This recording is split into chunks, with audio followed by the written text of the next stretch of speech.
Can anybody hear me? Hello? Well, if you guys would quiet down, you could hear me. There's a lot of QRM in this building. No, I'm the valid signal. You're the QRM.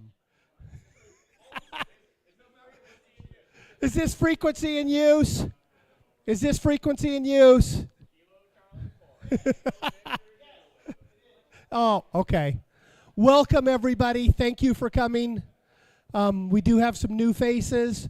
So the first thing I have to say is we just had a gentleman, Mr. Tyler, pass his technician test a little while ago.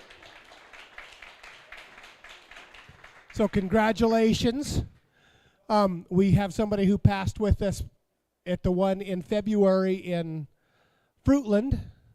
And we also have a what did you say, about 3 months ago you passed your license, Rob? Did you say it was about 3 months ago?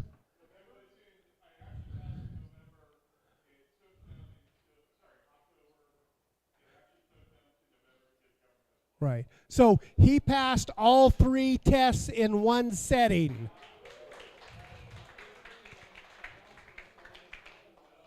That's pretty impressive. All right.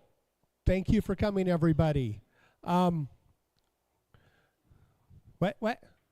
1 sec. Okay. 1001. Whew.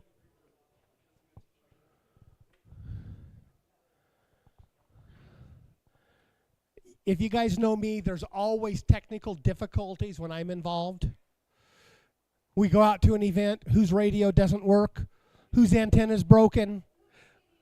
When we're driving down, and we don't.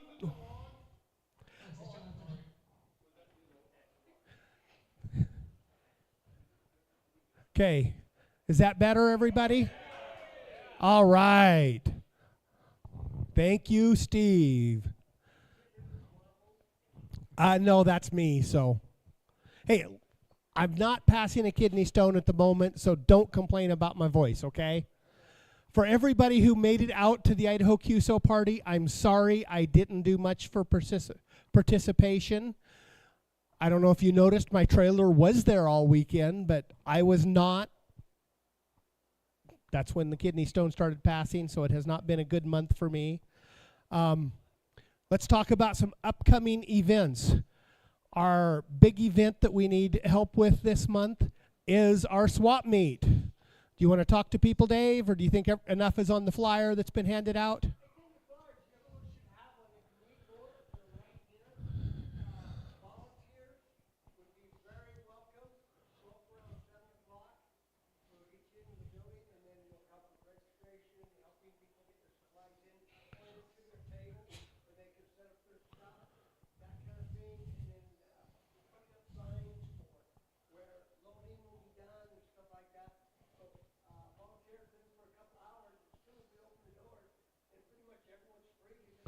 We will need a few volunteers while it's going, because we're going to have a table set up that people can test equipment on, as well as if somebody doesn't have much to sell and they want to basically let us consign it for them, we'll do that.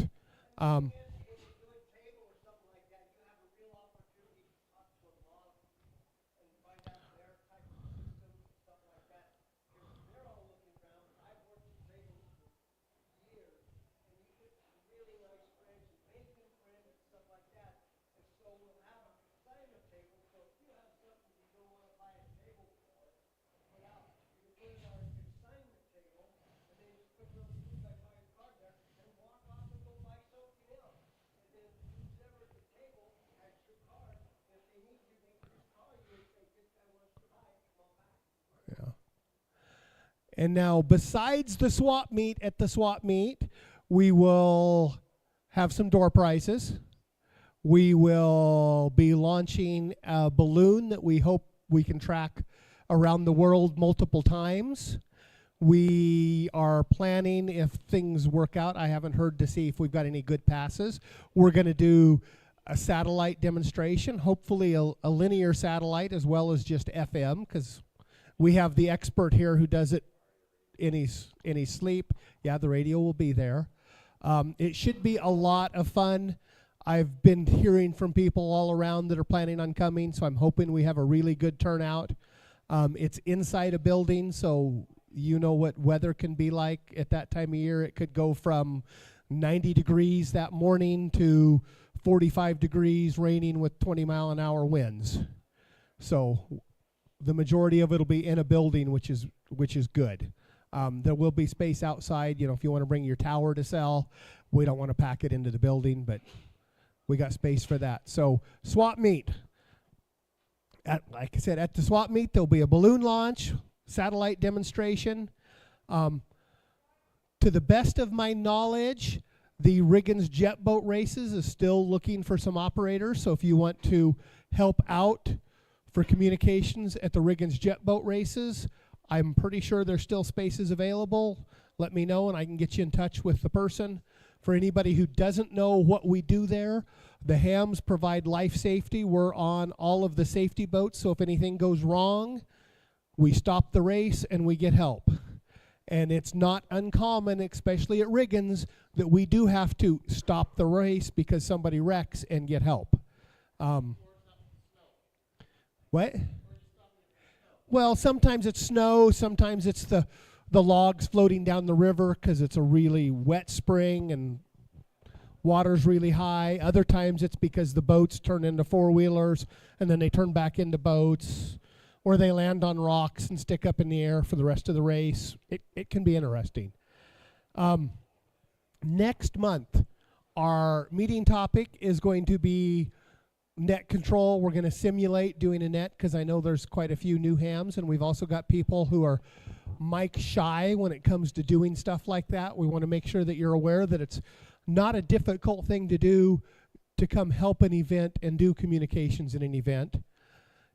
Towards the end of next month, we have been asked to help out at, what's the name of the bicycle ride? I forgot. The what? It's the one for the blind, but I can't remember what they call it.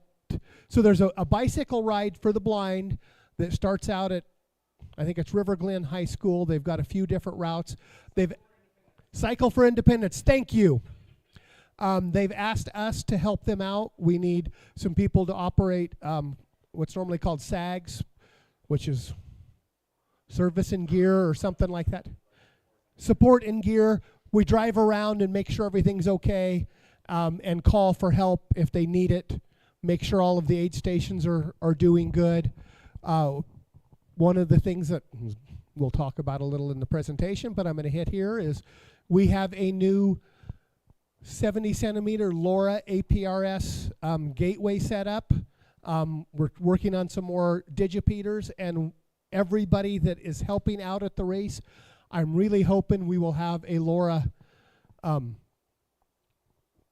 transponder to put with you so we can track you and see how well the LoRa works. The neat thing about the LoRa, for those of you who don't know, low power. Who's seen a Meshtastic node? How big are they? Pretty tiny. The LoRa APRS is like the same size, and it runs off of about the same power. Okay? Yes. If you're going to be in there, and thank you, because I was going to ask you about that earlier, but I completely forgot because everything else. So yes. One of the things, so people know what we're really hoping, is this inexpensive LoRa. So you can get a complete package for LoRa APRS for less than $50. What are the ones running complete that you were doing, about 35? Yeah, but really cheap, and so far it seems like it works really well, and they're running a half a watt. You can increase the power with an amplifier, but they're running less than a half a watt, and they work pretty well. Based on the test unit we have currently up to Squaw Butte, we're running max about 25-mile range with them. At a quarter of a watt. Pretty impressive, I think. And again, less than $50 you can get it. So we're hoping to use that at the bicycle ride, but we need help for the bicycle ride. For the SAG vehicles, We'd prefer if you've got something big enough, so if somebody needs a ride in their bicycle, we can do it. But if not, okay. Main thing is we need people that are going to be driving around on the course, keeping an eye on the riders, making sure nobody gets lost. And if they're broke down, we can call for the repair vehicle to come help them out, or get them help and get them in. 1,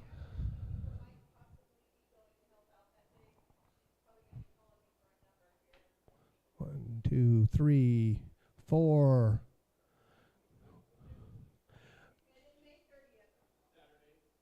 May 30th, is that the day? Okay. I think it was pretty neat that they actually contacted us to ask us if we would assist them. Yeah.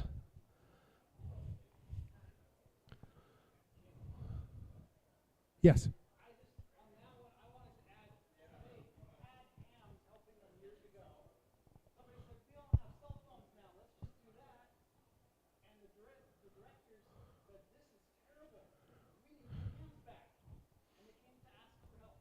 Yes. It is. Okay. The next big thing that we have, the world's jet boat races. We have 2 1-by-1 special event call signs for the races that we want to be on the air as much as possible during the races. All bands, all modes. I will get like a Google sheet set up for band mode combinations for people to sign up time slots. You can do it anywhere you want. Go out to a park. If you're doing it in a park, send me the log for the park. We'll figure out how to do that. The plan is we're going to have a special certificate that they can earn, as well as we now have Club QSL cards. Thanks to Mr. Davis over here with generous design work and donation. We have 1,000 QSL cards we can start sending out. So if anybody wants to help fill out QSL cards, I'll give you a pile of stuff that people would like us to send them a QSL card. But for the jet boat races, some of the plans are we will take pictures of the race and send them out on Slow Scan TV. I've already been talking to some of the people in some of the Slow Scan TV groups. They're pretty excited because they want to see real live pictures, not people just sending out a copy of their QSL card. That is from the 8th to the 17th of May. So, and you can do that from anywhere. We're not doing any geographic restrictions. It's anywhere. The 1st of June, I don't have the dates off the top of my head. We have been asked to participate in the Lewis and Clark Trail on the Air event as well. This will be our 3rd year doing it. We'll operate the K7 SWI call sign. Everybody is welcome to use it. You will have to limit the bands to the privileges that the control operator there has, because club call signs do not have privileges assigned to them. So if you're doing it by yourself as a new technician, you've got to stick on your technician level license. But if you're with somebody else, we can go all over the place. It's kind of fun. A lot of people will go out to a park and activate the park using the club call sign. Last year, when it came to the number of QSOs, as far as Idaho, we were like 10 times higher than the other club in Idaho. Oh, let me back up. So in every state that the Lewis and Clark Trail went through, they've asked 2 clubs to activate it. And the club that's over it all, which is Clark County in Oregon, they've got a really nice website.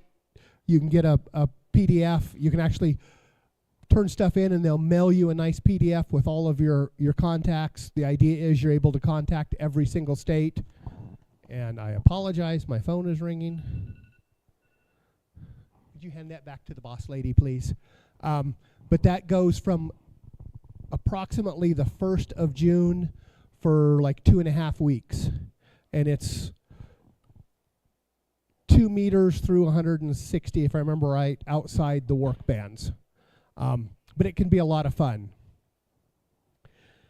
And then June, we have field day coming up. We don't have the location tied down yet, but we've got a couple of possibilities. Brian, do you want to show everybody the one location we've got? So we've been doing it up at Tripod Meadows area. One of our members, for those of you who don't know, has a 100-foot tower that he brings out to events for us. But he doesn't like the road to go up there, so if we want his tower, we can't go up there. But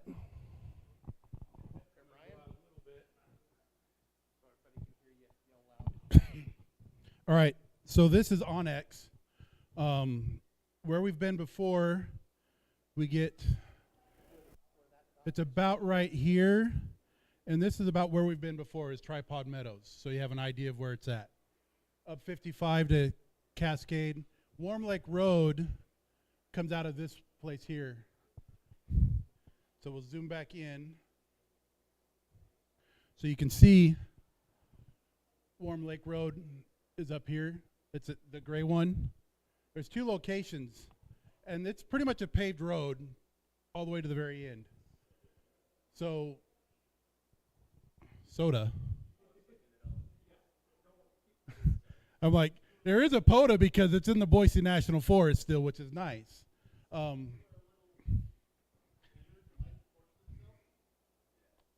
Squirrels. I'm trying to zoom in here a little. So this first location, come on, what's it doing? I think that, oh boy, I'm in trouble. I broke it. Anyways, that's just south of Warm Lake. You can see it's somewhat of a horseshoe area. It's a pretty decent sized spot, kind of flat. There's a little lake up there too. Maybe do some fishing if somebody wants to do that. I don't know if you don't want to be on the radios. Lots of stuff to do, and it's. Can you go to a 3D view of it? Yeah, you can. See, I can work Onyx really good on my phone, on the computer. I'm terrible at it. So you can see it's really good and flat, easy to get to in that location. The other one, and that's about 2.5 hours to get to, approximately from Boise.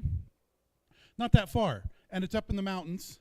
It's not going to be 100 degrees, right? That's one thing I liked about being at Tripod too. You were at about 5,500 feet, something like that. It was not hot. There was one, I think it got in the upper 80s one time, might have hit 90, but it wasn't hot. I mean, down in the valley, you're in triple digits sometimes. It's terrible. This is the other spot, a little bit further south, maybe close to 3 hours, about 20 minutes more south on this road. But that's a big, another wide open area that we can do. So there's a couple of spots right up there along that road that comes from Warm Lake and going south. Larry has that trailer, and I think that he wanted to have a location that he'd be able to put it to. To me, it doesn't matter whether we have the trailer or not. That being said, I know some people want to try it out and work it out and see what we can do. Some people are getting into the contesting thing more and turning in more and more stuff. And that's totally cool. If we want to do that, great. That's awesome. I like just being out there and having fun with all of you guys and doing it. So those are the couple of locations that we have to be able to get to. We haven't decided which one we got or even shown everybody. This is kind of the first time we've even really showed more people than just a little handful.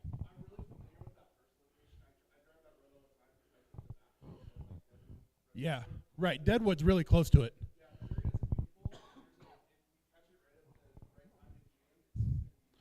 Well, you know, there's a certain person in this club that likes to go out pretty early and secure spots. I have no. Yes. See, I'll actually be up at Tripod Meadows the first part of June, because the scout troop I'm with is having their camp up at Tripod. So and I think that's the second week of June. So after that gets done, I'll probably just head over to here.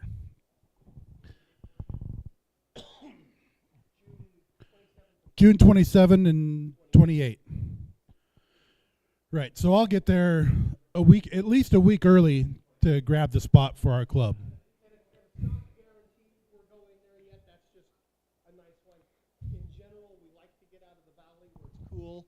we've got lots of people who like to camp, and it's kind of nice to get out of the heat.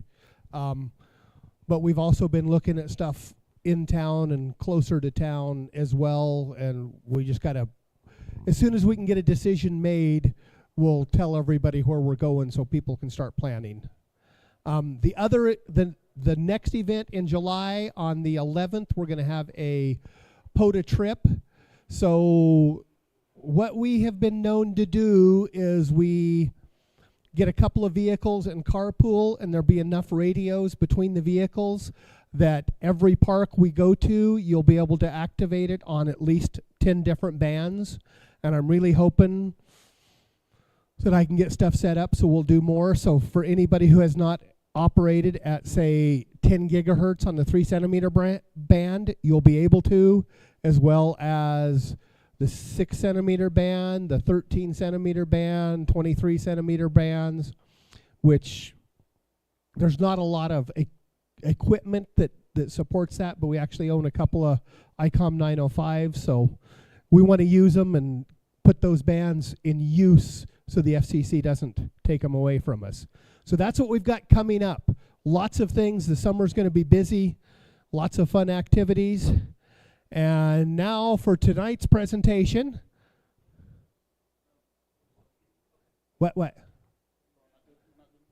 Not doing what? What? No.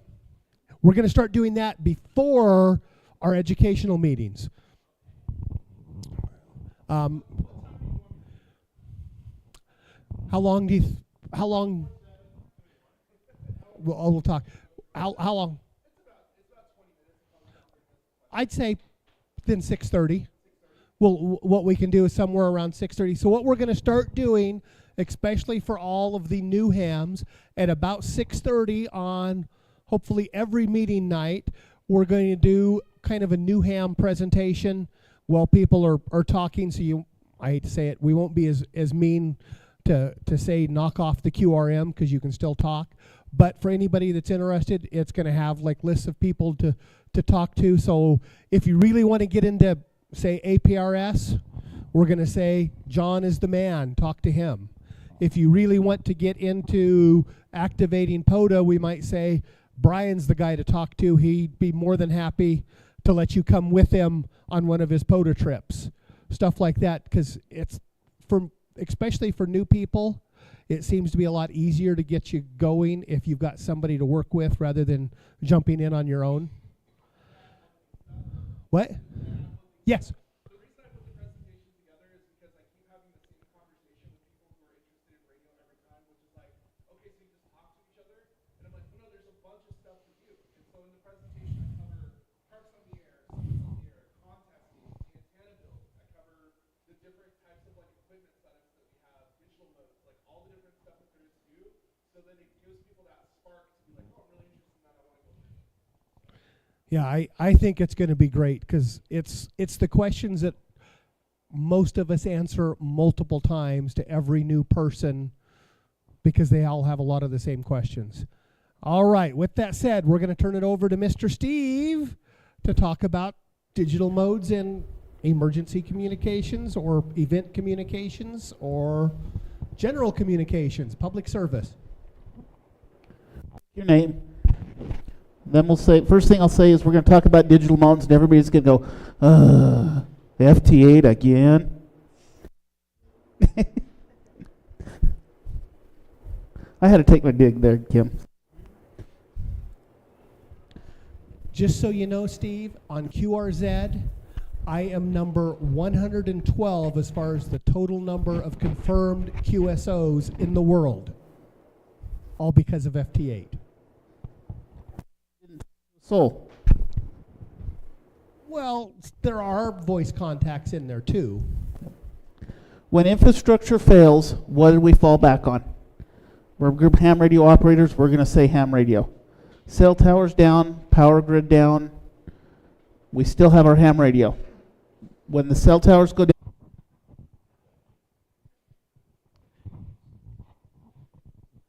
like I was saying, Aries and Races aren't as big around here as they are in a lot of other areas. I do, like I said, they do know they have a unit out at Gowan that does those, but I have not done anything with them.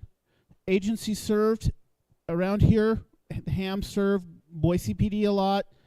The other cities and municipalities for parades and event support, a lot of private entities. When you start talking about the MCOM, you've got the Idaho Department of Emergency Management. They do have a radio room over at the Chinden campus. Hospital medical facilities, city emergency management, and public event and races. It's very interesting how this is very geographical of who you help and who you don't. You go down to Phoenix area, where my parents were for a little bit of time. A lot of the hospitals and stuff have ham antennas and stuff up on top, and they've got a lot of capabilities to communicate. They do here?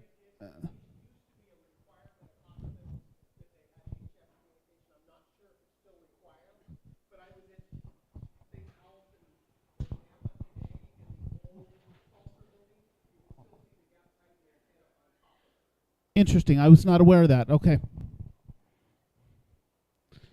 Why digital modes for MCOM? You look back and forth.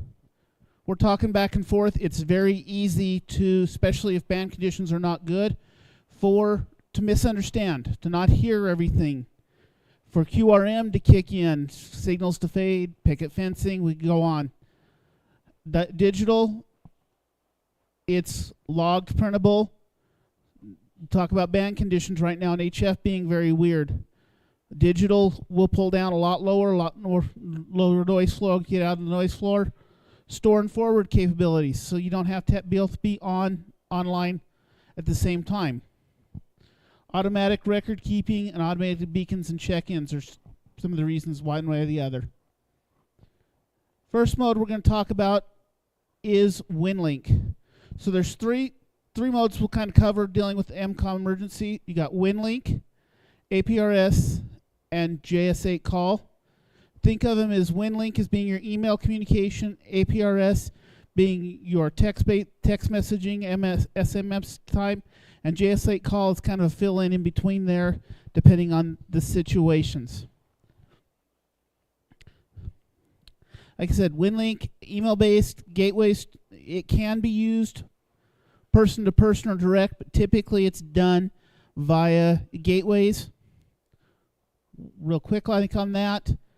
Yes, one downside of it is the gateways are not standardized like on APRS. APRS, it's 143.92, if I remember right.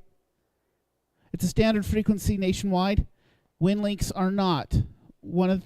So you have to keep an updated list of where the frequencies are, or be able to get to a system that's got it.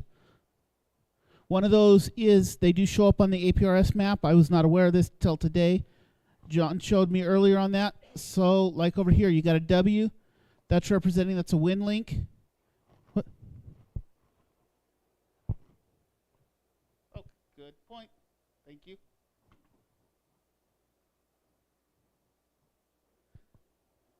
The W, so on the APRS.FI, the W's represent Winlink. It'll pop up, tell you what frequency are they on, what Winlink, and what protocol they're using.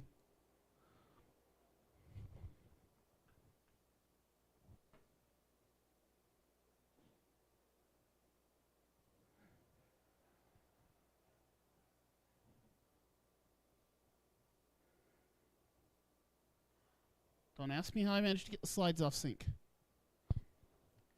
Winlink operates on several different modes depending on HF and UHF. Vera is one of your more popular modes, and seems to be a lot more gateways around, especially on the VHF. Not necessarily in this valley. We are somewhat in a hole when it comes to gateways for digital modes. One downside of the Veras are to have full speed capabilities. It is a paid license to have it, but it does operate at lower speeds with the free versions of the software. 8 Pactor, RDOP, and Packet AX25.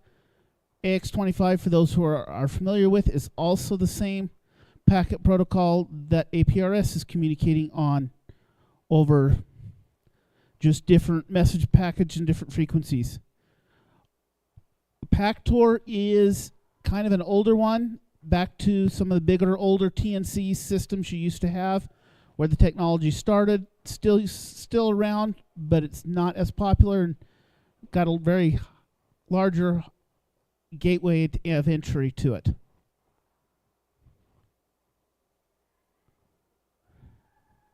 Use cases for Winlink, like we discussed, is email. Instant command traffic. Those who've been through instant command training and stuff would know there's a lot of forms, a lot of actual protocol and stuff. Winlink has those forms. Most of your Winlink apps have those forms built into them, so you can fill them out, send the form back and forth. Very well for non-emergent traffic, things like welfare checks, where just a list of these people have all been checked in okay. In events where we're doing events and stuff, passing rosters back and forth that you don't want to, could be long and tedious and error prone to pass over the verbally. Winlink's a good candidate for that. Off to the right there, you'll see the standard Winlink that's on the Windows. Kind of an older program, still works very well though. And I'll touch on the hardware involved at the end because a lot of it crosses over between all three protocols.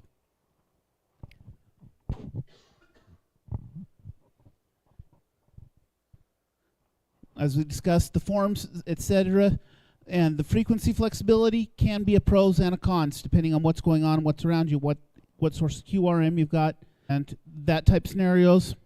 Like I said, store and forward waits. Does not do position tracking like APRS does. It's one of the downsides. Propagation, very dependent on the HF side. As we all know, it comes and goes. Any questions so far? APRS. No, it does not stand for Automatic Position Reporting System. Automatic Packet Reporting System. Granted, a lot of its primary use is used for positioning, also used to transmit weather, can do text messages back and forth, real-time GPS, weather station, etc. Primary frequency in the US is 144.39. Now you will get out on special events and stuff where they will use a different frequency. The primary reasoning for that is to prevent collisions on messages and to get it off if it's an event and they're not wanting all the traffic to go to APRS.is, because APRS.is will start filtering and blocking, gating traffic into it if it gets too many messages. So as like we talked, Kim was talking about the bike races, depending on how many we've got going on the LoRa side, we may take the LoRa network off of APRS.is during the event and just monitor it directly from a TNC if we get to the point we start overloading the system. Digipeater networks, there again, it's store and forward. So it'll hit one digipeater and then send it out, go up to APRS.is, and then sees you coming in, can send messages on. The picture up below, up there, that is the two red dots, just for reference. That is our Schaefer Butte location. This is all of the iGates or digipeaters in the valley that were showing up at the time I took the snapshot. They're Schaefer Butte, Squaw Butte, sorry. Our Squaw Butte location that's got the LoRa, and once we get it set back up, we'll have a full the VHF APRS in it also. Down to War Eagle. You got one over in Mountain Home. There's a couple in iGates in the Boise, Napa area.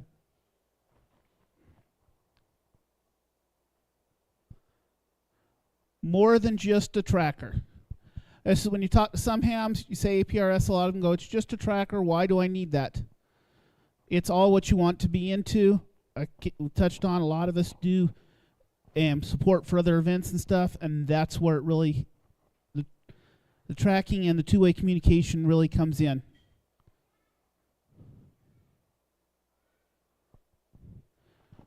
Kim kind of stole the thunder on this slide earlier. One real quick, like while I switch the video feed.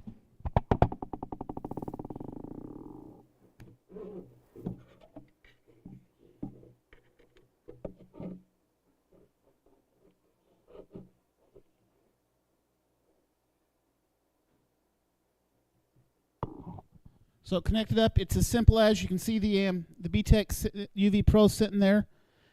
In the app, it's like I said, text messaging back and forth is pretty much just like any other text messaging.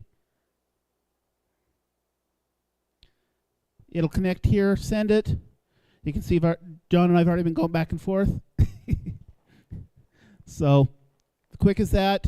Good for, like I said, text messaging if you're in loud environments or just need to send something like that. Or, yes, it is ham radio and it is not encrypted, but sensitive information that is a whole lot less likely to be immediately heard on APRS than it is on FM. You know, it's not encrypted. Anybody can still get into aprs.is. But, or if you need to send something you want to be able to refer back to, another good way of doing it, like DNF lists, etc., for events, or confirmed information for emergency support. The Winlink is pretty much just as simple. On radio mail, you go in there, you tell it who you want to send it to. I did forget to mention on the Winlink side, Winlink is interfaced with our standard email system.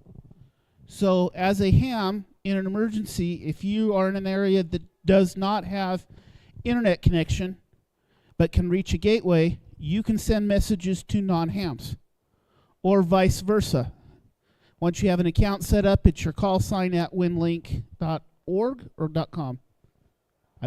.org, and it'll go back. So it can be, that's where it really comes into the welfare aspect on like emergencies, is people can come up, they know the email they're trying to send it to. You can send one-way emails.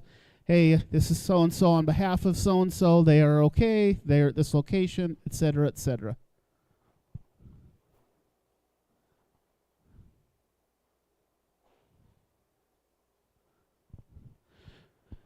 One thing I did not know until less than 6 months ago is APRS is on bands. We talk about LoRa, and we talk about the VHF. It is also available on bands on your HF bands, digipeaters and stuff. The map up there in the corner, each one of the red dots, and the heat map of where the APRS digipeaters are in the country right now.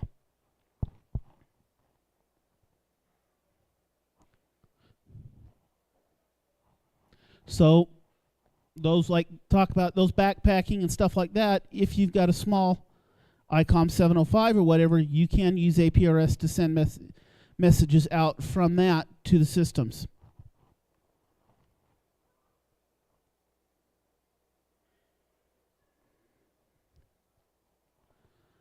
Advantages, disadvantages.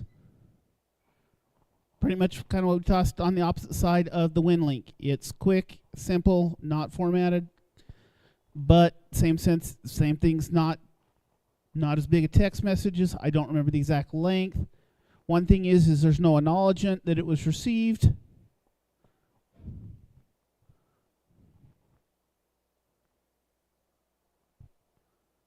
JS8 call, kind of the weird in-between one.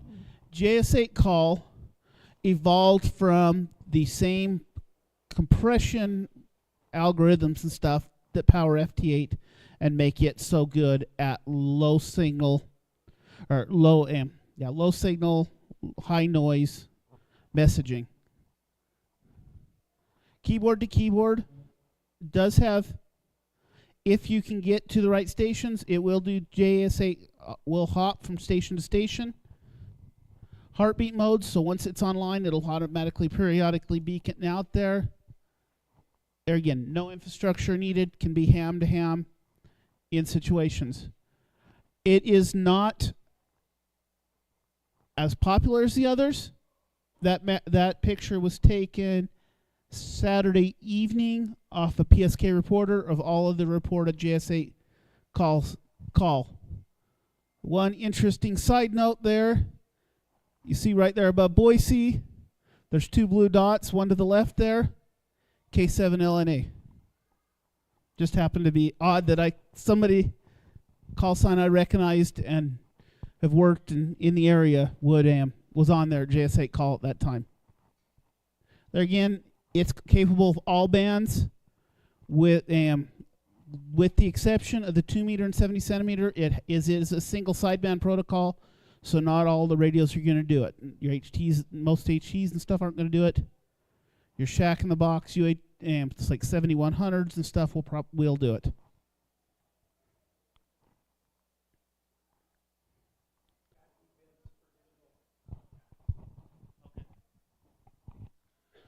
Hardware. You want to come up and kind of go over what you've got on the table here, because you'll be able to name it better than I.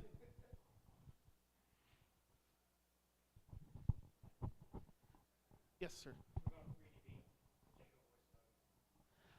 I am not familiar with it. I have not played with it at all.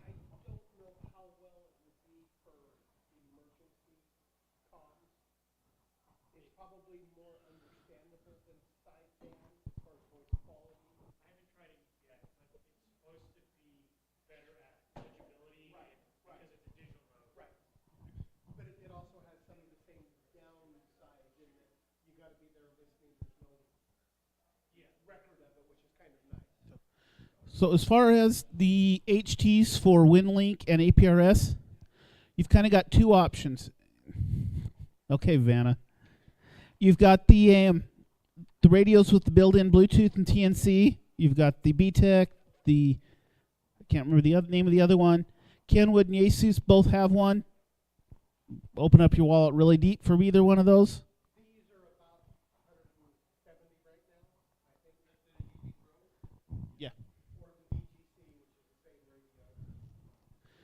You've got other options.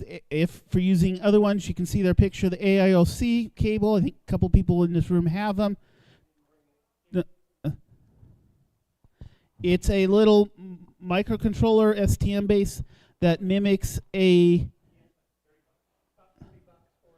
CM108 sound card that'll interface with a computer, Raspberry Pi, etc.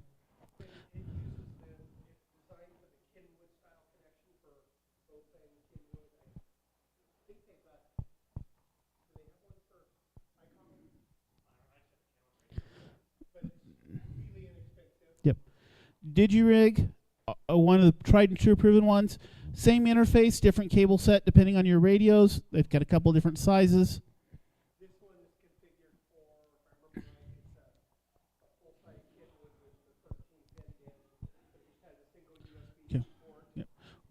One plug on the DigiRigs that I particularly like is they are an open source. All of their hardware and design is the AIOC is an open source firmware and design also. Mobi-Links are a little step up. Comes with a battery, Bluetooth on it, so you can add this to basically any radio to get the capabilities as well. And they're, if I remember right, they're going for a little over 100 now. I'm not sure. This is an older one that they sold without a case. The SignalLink USB, another quite widely used, more commonly seen dealing with HF radios, but they will connect to the UHF, VHF. Yeah, they're generic. They've got a USB-B port on them and an RJ45 connector to hook up to your radio. They come with connectors for the radios. They're the old standby. They've actually got adjustments for the volume on them and a transmission delay. Of these solutions are one of the more expensive ones, but they're like the industry standard, I will say, about $150 today. Correct. But it'll let you do digital modes with just about any radio. The nice thing about it is you buy it for the current radio you've got, and then it has a jumper inside that you can reconfigure, and then you get a new cable, and you can move it to basically any other radio without buying a whole new one. And the final option there is the built-in USB, like your IC705, your 7100s. A lot of your newer radios have the built-in sound cards with the USB via USB cable and cat control all at once. All of those there are capable of running both Winlink or APRS and JS8 call on the proper frequencies. HF setups, very similar radio single sideband. Your 7300 built-in audio.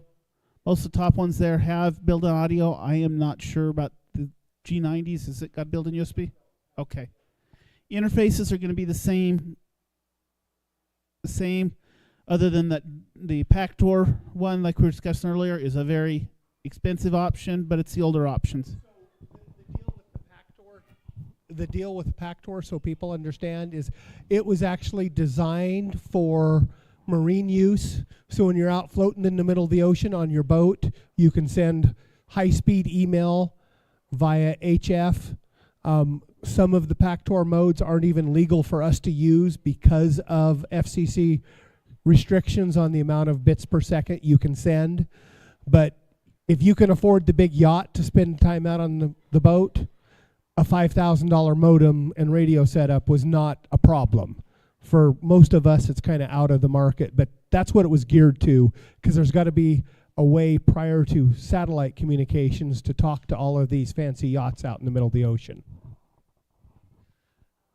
On The note there on the bottom, especially with the low signal or the digital modes, low signal noise modes, antenna matters more than power.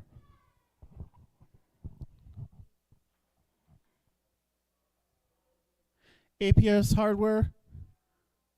Looks like I missed a spot for a picture.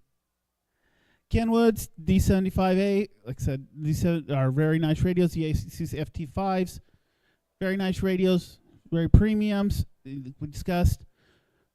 You can also the options of a dedicated trackers. Don't think you have any, and then you've got the APRS tracker there that plugs into the back of a standard radio. That little box turns any VHF radio that'll plug into a digipeater, and it's got Bluetooth connectivity to make it a TNC, etc.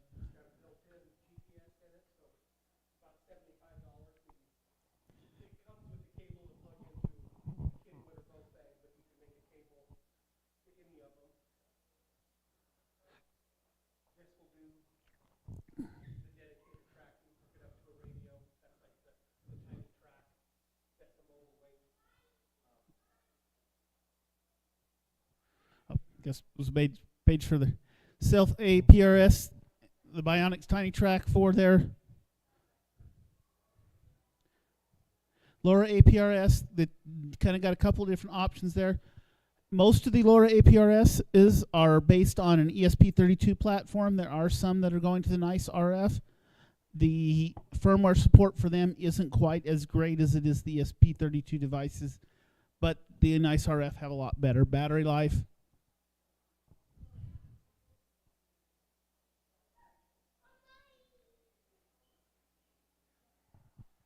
Quick comparison of them all. All are a person-to-person or keyboard-to-keyboard type mode. All have their pluses and minuses.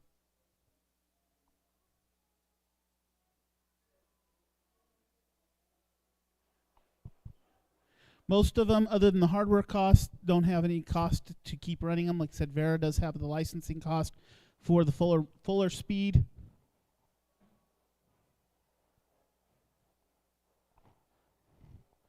They are all operational on all the different modes all the different license levels. The higher license levels you get, the more frequencies and operations. APRS is very common for a lot of technicians, very common. In this area, it's got moderate use. You get to larger population areas. You can see a lot more traces and stuff on it. You can watch the same routes be driven day in, day out with the same people on it around here.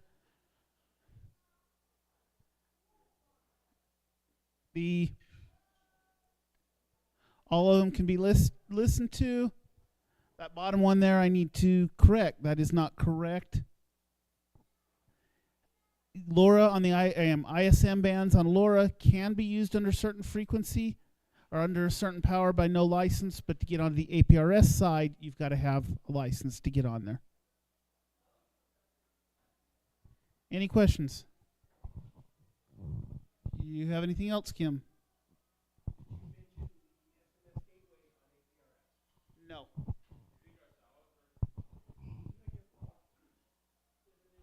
There is a new APRS gateway, but you have to opt in, because that was the problem before. Not everybody opted in, and they got in trouble for sending text messages to people who didn't want to receive them.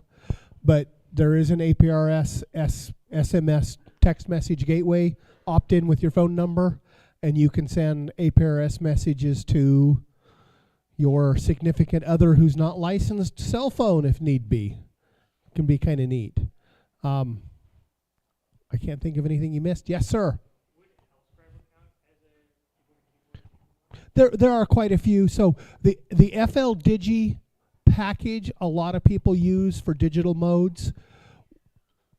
One of the problems that I see with it is many times they change. They don't standardize on a single mode inside the FL Digi package, which can be confusing. Some of the standard stuff like Winlink peer-to-peer, if you can make a connection, it works and it gets through and it has error correction, which is kind of nice. But Hellschreiber, PSK31, JS8 call.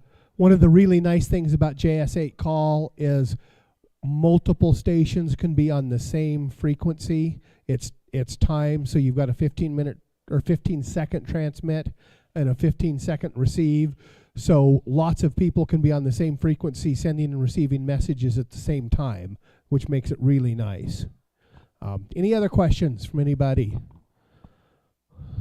Thank you, Mr. Steve.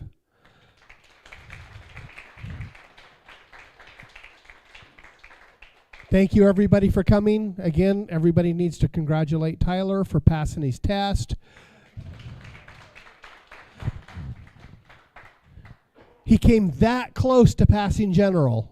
Well, maybe that close, but congratulations. And thank you, everybody, for coming.